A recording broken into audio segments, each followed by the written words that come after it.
헥터 롬바드 선수는 22명의 격투기 선수를 KO시켜버린 괴력의 파이터입니다.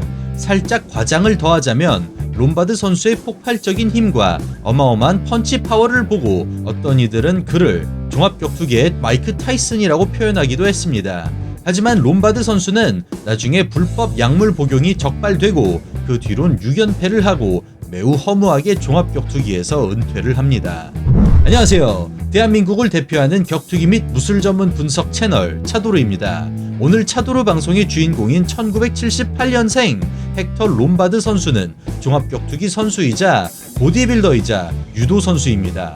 롬바드 선수는 본래 쿠바 출신이고 쿠바 유도 국가대표 선수로 활동했습니다. 롬바드 선수가 쿠바에서 살았을 때 어떤 삶을 살았는지 정보가 별로 없지만 2011년 인터뷰에 따르면 쿠바에서 살아남기 위해선 최고가 되는 수밖에 없으며 그 때문에 운동 외엔 그 다른 것은 생각할 시간조차 없다고 말했습니다. 하지만 2000년 시드니 올림픽에 참여하게 된 호주로 간 헥터 선수는 시드니에 도착하자마자 사랑에 빠집니다. 쿠바의 독재 정권으로부터 탈출하고 싶어 했던 롬바드 선수는 목숨을 건 도박을 합니다.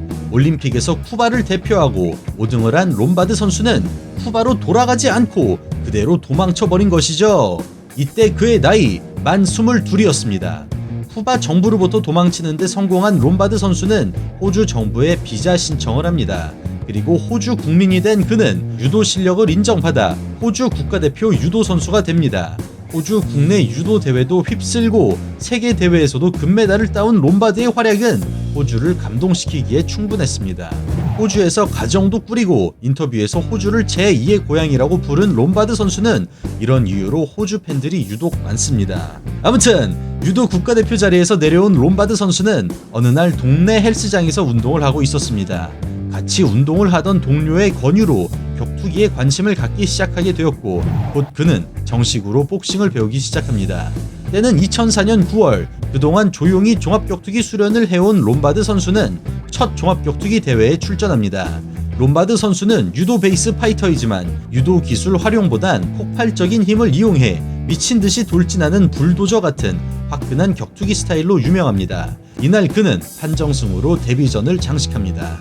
2년 동안 롬바드 선수는 5연승을 올 피니시로 기록하며 호주 격투계를 떠들썩하게 합니다. 그리고 2006년 6월 프라이드 11에 출전하게 된 롬바드 선수는 태어나서 처음으로 호주 밖에서 종합격투기 경기를 갖게 됩니다. 롬바드 선수는 폭발적인 힘을 앞세우며 시작하자마자 기관차 마냥 돌진합니다. 그라운드에서 파운딩을 꽂아주고 상대 선수 고노 아키히로 선수를 캔버스에 슬램까지 해버리고 롬바드 선수는 폭발력 그 자체였습니다. 하지만 시간이 흐를수록 눈에 띄게 느려진 롬바드 선수는 점점 정타를 더 많이 허용하게 되었고 결국 만장일치 판정패를 당하고 맙니다. 그리고 4개월 뒤 롬바드 선수는 스피릿 MC9 대회에 출전하게 되어 바람의 파이터 대한민국의 김재영 선수와 싸우게 됩니다. 이번에도 예상대로 롬바드 선수는 시작하자마자 돌진합니다.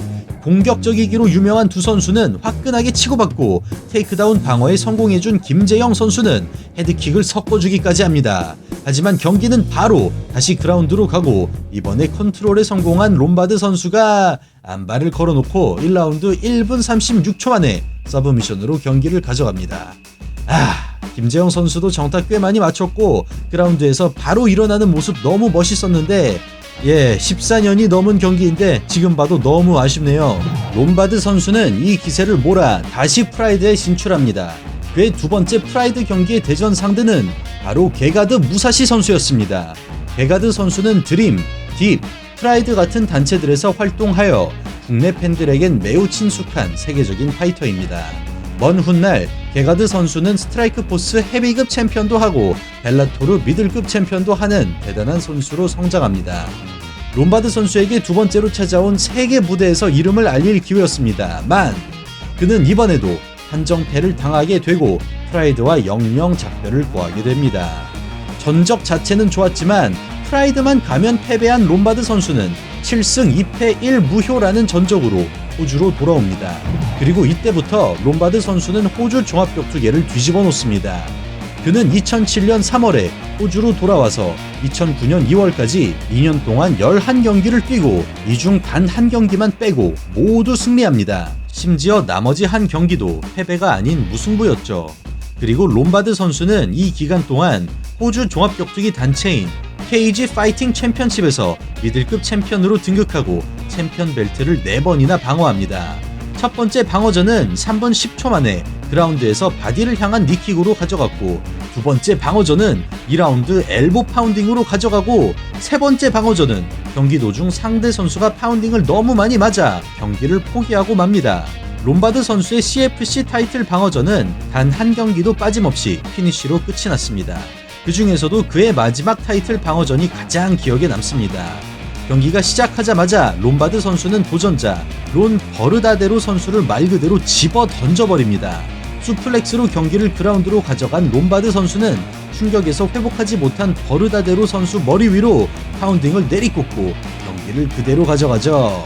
야, 이렇게 화끈하게 호주 격투기를 집어삼키고 있는데 세계 무대에서 러브콜이 오지 않을 수가 없었습니다. 그렇게 롬바드 선수에게 다시 한번 세계 무대로 진출할 기회가 옵니다. 2년 만에 호주 밖에서 경기가 잡힌 롬바드 선수. 일본에 진출했을 때는 신인 파이터였지만 롬바드 선수는 어느덧 18승 2패 1무를 자랑하는 격투기 선수로 성장했습니다. 그의 나이 만 31였습니다. 그리고 그가 간 격투기 단체는 벨라토르였습니다. 이때 당시 벨라토르는 미들급 챔피언 벨트를 처음 만들었고 초대 챔피언을 결정짓기 위해 토너먼트를 개시합니다. 그리고 이 토너먼트에 헥터 롬바드 선수가 출전하게 된 것이죠. 미국에 출전한 롬바드 선수는 팬들을 실망시키지 않았습니다. 2009년 4월 롬바드 선수는 벨라토르 3에 출전하여 상대 선수 버질 로자노 선수를 1분 만에 KO시켜버리며 4강으로 올라갑니다. 4강에서도 압도적인 모습을 보여준 롬바드 선수는 3분 만에 상대 선수인 다미엔 스텔리 선수를 TKO 시켜버리며 결승전으로 진출합니다. 2009년 6월 롬바드 선수는 초대 미들급 챔피언을 결정짓는 결승전에서 제라드 헤스 선수와 맞붙습니다. 두 선수는 4라운드 동안 화끈한 경기를 보여주는데요. 닥터 스톱으로 경기는 중단되고 그렇게 헥터 롬바드 선수는 벨라토르 초대 미들급 챔피언으로 등극합니다. 롬바드 선수의 기세는 여기서 멈추지 않습니다. 2006년에 프라이드에서 두 번째 판정패를 당한 것 외엔 단 한 번도 지지 않고 굉장히 멋있는 격투기 커리어를 이어옵니다. 2010년 5월에는 벨라토르 18에서 제이 실바 선수를 6초 만에 KO 시켜버립니다.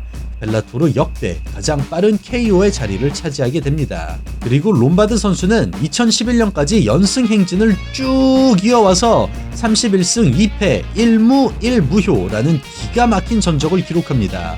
그리고 2012년 4월 드디어 헥터 롬바드 선수는 세계 최강들만 모인다는 UFC와 계약을 하게 됩니다. 본래 롬바드 선수는 브라이언 스탠 선수의 상대로 UFC에 데뷔할 예정이었으나 스탠 선수가 어깨 부상을 당해 이 경기는 취소되고 맙니다.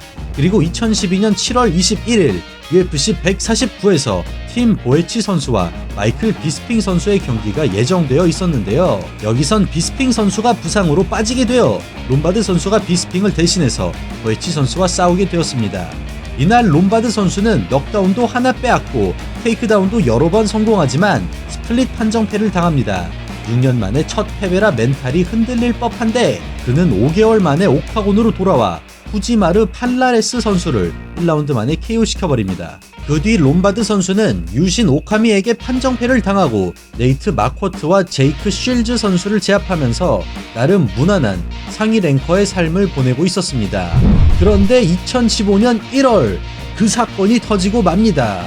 롬바드 선수는 조시 버크만 선수를 3라운드 판정으로 꺾는데요. 경기가 끝나고 진행된 약물 검사를 통해 롬바드 선수의 스테로이드 사용 사실이 발각되었습니다. 결국 이 경기는 무효 처리가 되고 출장 정지 1년 징계를 받게 되고 총 1억이 넘는 벌금을 물게 됩니다. 2016년 3월 1년 만에 돌아온 롬바드 선수는 17승 4패 닐 매그니 선수와 붙게 됩니다. 약물이 빠진 롬바드 선수의 경기 결과는 너무나도 충격적이었습니다. 3라운드에서 TKO를 당하고 맙니다. 약물이 빠지자마자 치른 경기에서 패배를 하고 심지어 그 패배가 태어나서 첫 TKO 패배라니 충분히 말이 나올 만한 상황이었죠. 팬들은 그동안의 경기력과 맷집이 모조리 약물 덕분이었냐며 비난을 합니다. 3개월 뒤 롬바드 선수는 UFC 199에서 레전드이지만 노장인 만 46 댄 핸더슨 선수와 붙습니다. 그리고 롬바드 선수는 은퇴를 고민하고 있는 노장 핸더슨 선수에게 2라운드 KO를 당해 팬들은 다시 한번 충격에 빠집니다. 근데 여기서 롬바드 선수의 실망스러운 성적은 멈추지 않습니다. 약물에 적발되고 복귀한 이후 2016년 3월부터 2018년 9월까지 그는 UFC에서 6경기를 치르지만 6경기를 모두 패배하고 결국 UFC에서 퇴출됩니다. 승률이 85%가 넘고 절반이 넘는 승리를 KO로 가져간 괴물 롬바드가 갑자기 6연패를 하니 누가 봐도 그동안의 성적은 약물 덕분인 것으로 판명이 났습니다. UFC를 떠난 롬바드 선수는 맨주먹으로 복싱 경기를 하는 베어너클 FC와 계약을 하고 지난 2020년 2월 데이비드 먼델 선수와 맨주먹 격투를 펼칩니다. 롬바드 선수는 이날 판정승으로 경기를 가져가긴 했지만 그동안 말도 안 되는 파워와 폭발력으로 상대 선수를 압도하던 세계 챔피언 롬바드 선수의 모습은 찾아볼 수 없어 팬들은 아쉬움을 금치 못했습니다. 코로나 바이러스 사태로 대부분 스포츠 경기들의 스케줄이 엉망이 된 만큼 롬바드 선수의 다음 경기나 일정에 대한 이야기는 아직 없습니다만 베어너클에서 한두 경기 정도는 더 치르지 않을까 조심스럽게 추측해봅니다. 네, 오늘은 망명인으로 새 삶을 살게 된 파란만장한 인생의 주인공 헥터 롬바드 선수에 대해 알아봤습니다. 앞으로 종합격투기를 포함한 모든 스포츠가 더욱 클린해지고 공정해지길 바라는 마음에 오늘 방송 준비해봤습니다. 매일 올라오는 격투기 영상 놓치지 않기 위해 구독하기 잊지 말아주세요. 저는 내일 또 인사드리겠습니다. 감사합니다.